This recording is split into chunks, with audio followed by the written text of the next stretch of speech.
کیا نام ہے آپ کا؟ محمد عبدالوہاب۔ ابو کا نام کیا ہے؟ خرم شہزاد۔ ماشاء اللہ۔ خلاصہ سورۃ الماعون۔ سورۃ الماعون مکی ہے، اس میں کل 7 آیات ہیں۔ اس سورت میں اختصار کے ساتھ انسانوں کے 2 گروہ کا ذکر ہے۔ نمبر 1، وہ کافر جو قیامت کے دن پر ایمان نہیں رکھتے، یتیموں کے حقوق دبا لیتے ہیں اور ان کے ساتھ سختی کا معاملہ کرتے ہیں، غریبوں اور مسکینوں کو نہ خود کھلاتے ہیں اور نہ دوسروں کو ترغیب دیتے ہیں۔ دوسرا گروہ منافقین کا ہے، ان کی 3 صفاتیں قبیحہ یہاں بیان کی گئی ہیں۔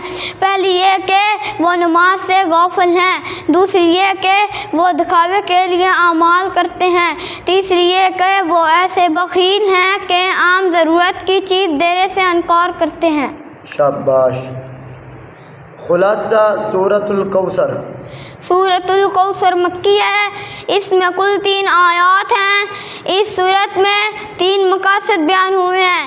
نمبر 1، اللہ تعالیٰ کا آپ صلی اللہ علیہ وآلہ وسلم پر فضل و احسان کہ اس نے آپ صلی اللہ علیہ وآلہ وسلم کو کوثر عطا کی۔ نمبر 2، کوثر جیسی نعمت کا شکر ادا کرنے کے لیے آپ صلی اللہ علیہ وآلہ وسلم کو نماز پڑھنے کا اور قربانی کرنے کا حکم دیا گیا۔ نمبر 3، آپ صلی اللہ علیہ وآلہ وسلم کو یہ بشارت سنائی گئی کہ آپ کے دشمن ذلیل و خوار ہوں گے اور ان کا نام و نشان تک مٹ جائے گا۔ شاباش، ماشاء اللہ۔ خلاصہ سورۃ الکافرون۔ سورۃ الکافرون مکی ہے، اس میں کل 6 آیات ہیں۔ یہ سورت توحید اور شرک، ایمان اور کفر اور حق و باطل کے درمیان حد فاصل ہے۔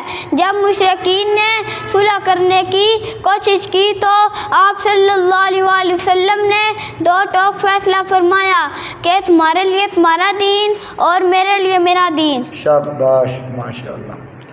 خلاصہ سورۃ النصر۔ سورۃ النصر مدنی ہے، اس میں کل 3 آیات ہیں۔ اس سورت میں فتح مکہ اور لوگوں کے اسلام میں فوج در فوج داخل ہونے کا ذکر ہے۔ آخرت کی تیاری کی ترغیب دی ہے کہ اے پیغمبر صلی اللہ علیہ وسلم، فتوحات کا وقت آ گیا ہے اور لوگ جوک در جوک مسلمان ہونے لگے ہیں۔ اب آپ کی آمد کا مقصد پورا ہونے کو ہے۔ شاباش، ماشاء اللہ۔ خلاصہ سورۃ اللہب۔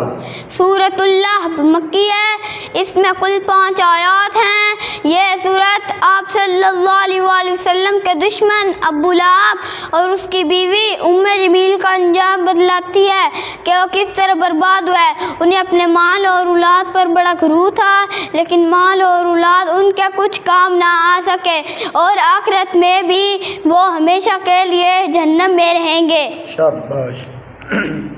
خلاصہ سورۃ الاخلاص۔ سورۃ الاخلاص مکی ہے، اس میں کل 4 آیات ہیں۔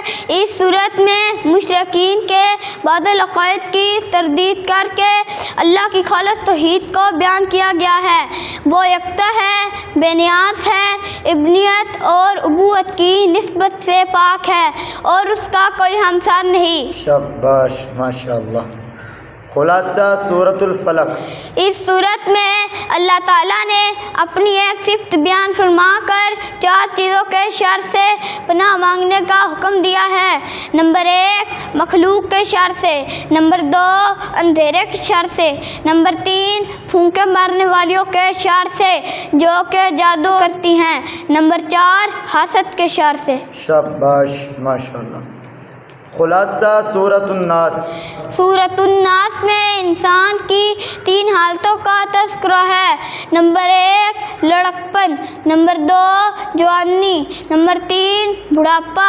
اس صورت میں ایسے شرور سے پناہ طلب کرنے کی ہدایت کی جا رہی ہے جو انسان کے باطن پر اثر انداز ہوتے ہیں اور اس کے ایمان و ایقان پر یلغار کرتے ہیں۔